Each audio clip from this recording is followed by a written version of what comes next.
That's another thing. I've put videos out on this, but at some point in time, I had built quite a few foundries and factories in Britain, and many of them were mine. Probably at least half or a third of them were mine, the first ones, and then later on, other people had built ones like mine and or other stuff, or maybe I had funded them. I don't know. But anyway, at some point in time, I created the labor union and bought all remaining factories or all other factories because of the fact that I wanted to institute better worker safety and institute cleaner worker safety as well. Like I didn't like people looking like ash sooty faces and all dirty and stuff because I thought that that was unhealthy for them, and I just thought that if I bought them all, then as in every single one, then I can institute my own rules on all of them, which I did. And then I hired a team to go through and see what the workers needed, what would make the workers' lives better, and how to keep the workers from getting exposed to dirty or harmful elements, which they did. And pretty soon the workers were no longer getting filthy dirty every single day, and their lives appreciably increased in safety and happiness. And any remaining factories or workplaces that were not mine or like mine quickly became mine anyway, because the production at all my facilities quadrupled about then. So, and I quickly, like, literally it went from being like 1/3 whatever output to 200 times output. The workers were happier. They fixed a lot of things that were unsafe or inefficient, and a team of 24 people just went through and they handled it because they had all my resources at their disposals, which is pretty much anything.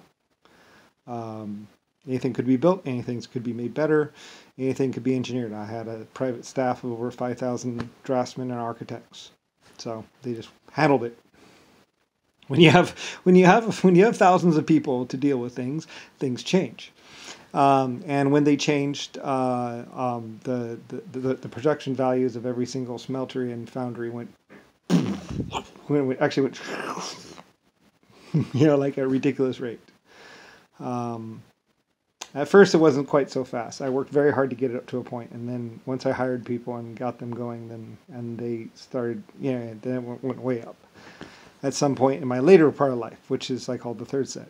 My life has 3 different distinct phases. The first phase, gaining, and then phase 2, a little bit faster, and then phase 3, which is basically like blue phase, which is like,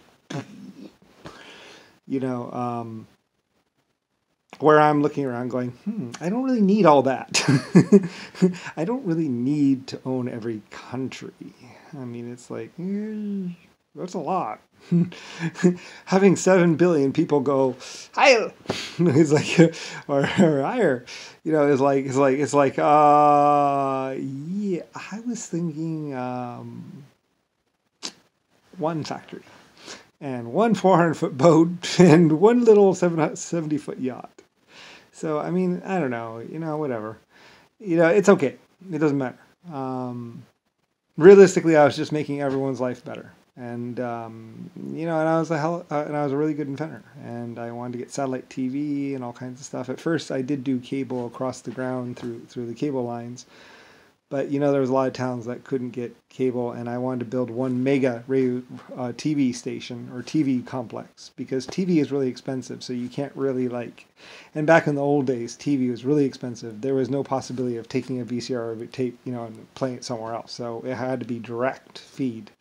So that meant that I needed a huge dish, huge what's it called, cameras, and the best way to do that to get the cable TV long distances was satellite.